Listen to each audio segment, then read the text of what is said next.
തിരികെ ചർച്ചയിലേക്ക് ശ്രീ റെജി ലൂക്കോസ്, ഞാൻ നേരത്തെ താങ്കളോട് ചോദിച്ച ചോദ്യം ഇതായിരുന്നു.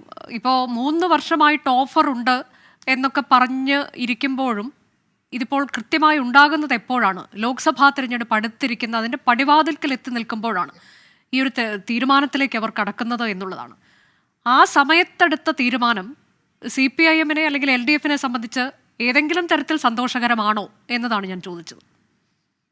ഇല്ല, LDF-നെ സംബന്ധിച്ചോളം സന്തോഷത്തിന്റെയോ അല്ലെങ്കിൽ സന്തോഷമില്ലായ്മയുടെ ഘടകത്തിനകത്തില്ല. കേരളത്തിലെ ജനങ്ങളുടെ മുമ്പിലേക്ക് ആ ചോദ്യം എറിഞ്ഞു നോക്കി.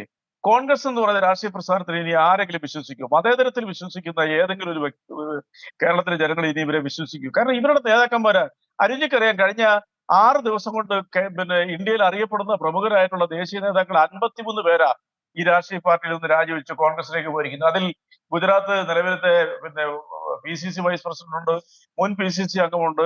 അംബരീഷ് ധറുണ്ട്, അതുപോലെ അർജുൻ മോദ്വാദിയ, ജാംനഗർ MLA മുല്ലുഭായ് കണ്ടോറിയ, അതെ, അതിലൊക്കെ വിചിത്രം പിന്നെ വേറെയുമുണ്ട് ധാരാളം ആളുകൾ. തമിഴ്നാട്ടിൽ നിന്നുള്ള മഹിളാ കോൺഗ്രസിന്റെ മുൻ അധ്യക്ഷ, 3 തവണ വിളവൻകോട് മണ്ഡലം MLA ആയിരുന്ന വിജയധരണി. അതെ, അവരും ഹിമാചൽ പ്രദേശിലെ കഴിഞ്ഞ ദിവസം ക്രോസ് വോട്ട് ചെയ്ത 6 MLA-മാർ അവർ BJP-യിൽ ചേരുമെന്ന് പറയുന്നു. മധ്യപ്രദേശിൽ ചിന്ദ്വാര മുനിസിപ്പൽ കോർപ്പറേഷനിലെ 7 കോൺഗ്രസിന്റെ കോർപ്പറേഷൻ അംഗങ്ങൾ BJP-യിൽ ചേർന്നു ഇന്നലെ.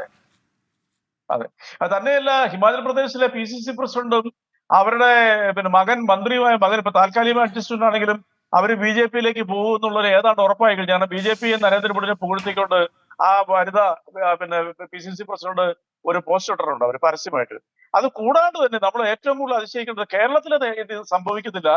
കേരളത്തിൽ ഒരിക്കലും ഒരു കോൺഗ്രസ്സുകാർ അറിയപ്പെടുന്നവർ ഇങ്ങനെ പോകാനായിട്ട് മടിക്കുമെന്നൊക്കെയാണ് പൊതുവെ ജനങ്ങളെ വിശ്വസിച്ചിരുന്നത്.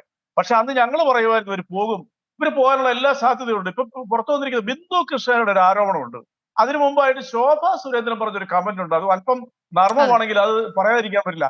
അവര് പറഞ്ഞിരിക്കുന്നു മുരളീധരന് മറുപടി പറയാനായിട്ട് അറിയാൻ മേലാത്തതുകൊണ്ടല്ല, മുരളീധരനെ നാളെ മുരളിജി എന്ന് വിളിക്കേണ്ട ഒരു സാഹചര്യം ഉണ്ടായാലോ, അതുകൊണ്ട് മാത്രം മിണ്ടാതിരിക്കണമെന്ന് പറഞ്ഞു. സുരേന്ദ്രൻ പറഞ്ഞു ഇപ്പോൾ ഈ പത്മജയുടെ പോക്കിനെ വിമർശിക്കുന്ന പലരും ഞങ്ങളുമായിട്ട് ബന്ധപ്പെട്ടുകൊണ്ടിരിക്കുന്നവരാ, അതുകൊണ്ട് മാന്യത കൊണ്ട് അവരുടെ പേര് പറയുന്നില്ല എന്ന് പറഞ്ഞു.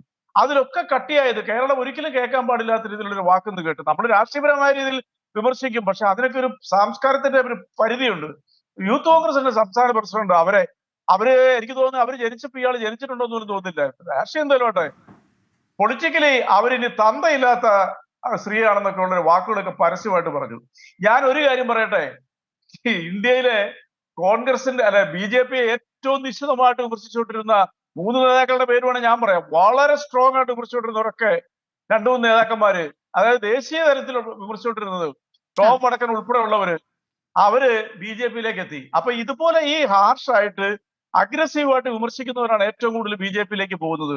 ഇനി മറ്റൊരു കാര്യം, പാർലമെന്റ് തെരഞ്ഞെടുപ്പിനെ കുറിച്ച് അനുജ പറഞ്ഞു, വളരെ കറക്റ്റാ.